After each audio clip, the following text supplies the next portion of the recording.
Hello class, in this chapter we're going to learn the difference between a product line and a product mix, and then we're going to also learn about some of the common product categories and how they differ in how you market them, and you apply the marketing mix, the 4 P's to them as well. So getting started here, every single product you see on your screen right now in this picture with the white background is actually a Coca-Cola product. Yes, you might be shocked. Nestea, Powerade, Vita Water, Fanta, Full Throttle Energy Drink, Tab Cola, Smart Water. These are all Dasani. These are all owned by the Coca-Cola company. Minute Maid, many more on this image, and it's really lucrative. It's very smart of Coca-Cola to have such a wide product mix, because it now captures a lot more of the market. So if you like sugary drinks, carbonated, Coca-Cola can serve you. If you want something a little healthier, Coca-Cola could help you. You want something sugar-free, they make it. You want just plain old water with no sweetener or flavor, you can have it. They own Honest Tea now. They own a lot of products. And what that allows them to do is control shelf space. If you often go to Safeway, you'll see just a lot of these products in one aisle, so they get more space in a store. And they can be sure that when you do spend money on a beverage, whether you're buying a sports drink, energy drink, or cola, you will be buying a Coca-Cola product. This also helps them out if we change preferences. You know, when we're young, we might like a lot of these sugary drinks, and as we get older, whether it's medical or not, or we just want to be healthier, we may cut out sugar. And Coca-Cola can still serve us, though, with, for example, Smart Water, low sugar juices, and other options that they sell, even sparkling water, for example. And so that's what a product mix is. A product mix is all the different types of beverages that Coca-Cola sells. Here's a better image for you. So you could break it down by, aerated, also known as bubbly drinks, or carbonated drinks. You got your energy drinks, bottled water, vending machine types of drinks, tea and coffee drinks, fruit-based drinks. They broke it up similar here. Tea and coffee drinks could be. So all these different categories make up the product mix, but each individual column here is a product line. So in Coca-Cola, they have the Coca-Cola product line. They have the Powerade product line. They have their juice product line. An example of Ford's product line and product mix. See if you can guess which one is the product mix and which is the product lines. If you guessed each individual category here on the left is a product line, you would be correct. And all of these product lines taken together as a whole are a product mix. Mix is all of them. Lines are the individual cars, crossovers, hybrids and electric vehicles, trucks, and commercial trucks. So you see that by offering such a different category of cars, they can not only market specific cars to specific people, but they have a solution for a wider variety of people. And Apple does this, right? Their product mix is the iPods, the iPads, the Apple Watch, the iPhone, the MacBook, the iMac. All those are each product lines. When you put them all together, you get Apple's product mix. So hopefully by now there's a few examples there for you that will help you understand the difference between a product line and a product mix.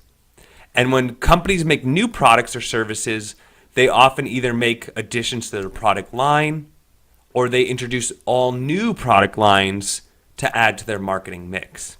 A company can go in either direction.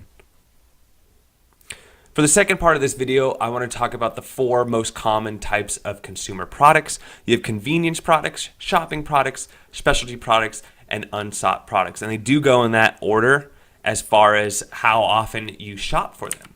And so these are categorized in a way that how often you would buy, and also the way you treat each of these. So if you look at the top here, we have convenience products, shopping products, specialty products, unsought products. So what are some examples of convenience products? Toothpaste, cake mix, hand soap, ATM cash withdrawal, Snickers candy bar.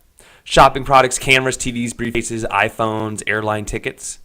Specialty products, a Rolls-Royce car, Rolex watch, heart surgery. And then unsought products are things like burial insurance, a thesaurus, maybe a calculator. And it's things that you don't tend to seek until you have to have them. And you can see that price. So now we look at the 4 P's, or 3 of the P's: price, place, promotion. We looked at the 4th P already. And price, relatively inexpensive, right? Most of these things. Fairly expensive, usually very expensive, and then this could vary depending, as you see, there's a very big difference between the two examples in the slide. Place, there's widespread, many outlets. So this is how easily it is to acquire this particular product.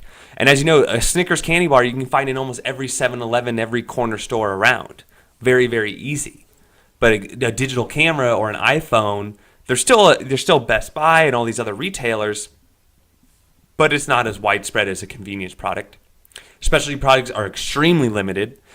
Some people call these specialty products exclusive products as well. And as you know, there's not that many dealers of Rolex. There's not that many dealers of Rolls-Royce compared to cameras and TVs and iPhones. And then the unsought products are often limited, but again, it depends. A thesaurus is easier to find than burial insurance. And then promotion. With convenience products, because they're so widely available, price plays a way larger impact. Price, availability, and awareness is stressed. There's a lot of advertising for these products and services, and it's a very very competitive industry as well. Differentiation from competitors are stressed. So think about cameras, right? It's the megapixels, TVs, OLED screen versus non-OLED screen, different resolutions, and other features like a smart TV has built-in Wi-Fi, things like that. And then uniqueness of brand and status stress for specialty products. So especially if you think about high-end clothing like Burberry and Michael Kors and all these other ones, they all try to kind of do their own unique thing to kind of show why you should buy theirs versus someone else's. Also the luxury cars, Lamborghini, Ferrari, etc.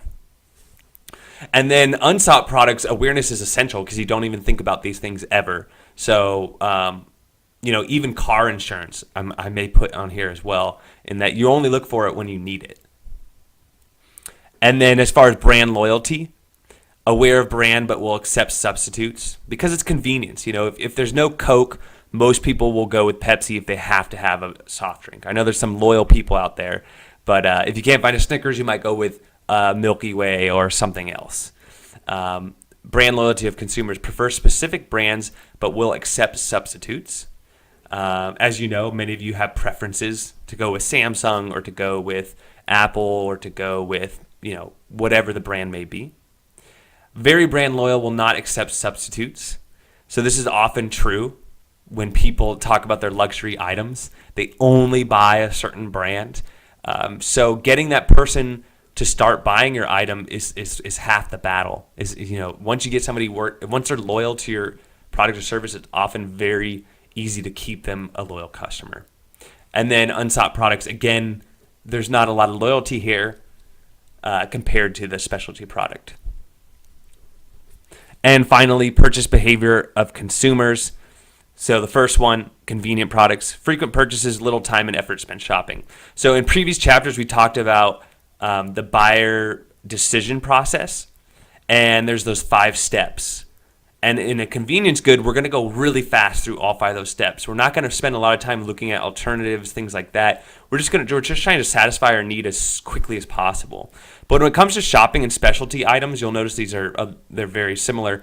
But it's because we want to make sure we make the right decision because the price is often much higher. and we want to make sure we make the right decision because it means a lot more. There's a lot more remorse, a lot more on the line for this. So it's less frequent, and it needs much comparison shopping time. So whether it's a drone, it's a digital camera, an SLR camera, a TV, a phone, a briefcase, what airline to choose. Those you'll notice that you'll, as a consumer, you spend a lot more time shopping and making sure you're making the right decision, making sure you get the right price. And then again, specialty products is similar to the specialty. A lot of time, you ask a lot of people, you go to the dealerships, you seek a lot of information. And lastly, very infrequent purchases, some comparison shopping. So again, you don't shop for these items very, very much. So you're not often purchasing them, and you will try to maybe compare some, but a lot of the time when you need these products or services, you're not gonna shop for a while because you need it immediately, right? Because it's something you're never looking for, and then when you finally need it, you have to have it now. Where like a shopping product or a specialty product, you're probably thinking about it for a while. It may take a week or two to make a decision. With the unsought product like burial insurance, somebody just got ill, maybe dying soon. We need to look at caskets and burial insurance, or different types of how to do a will. We need a lawyer all of a sudden to make a will. These are unsought products until you need them. And so those are the four major types of products. And as you can see, if you can classify your product in one of these four categories here, that it'll make a lot more sense, and it'll also allow you to understand how you need to position and use your 4Ps here: product, price, place, promotion, to compete in the market, and also how your consumer will react to your particular product.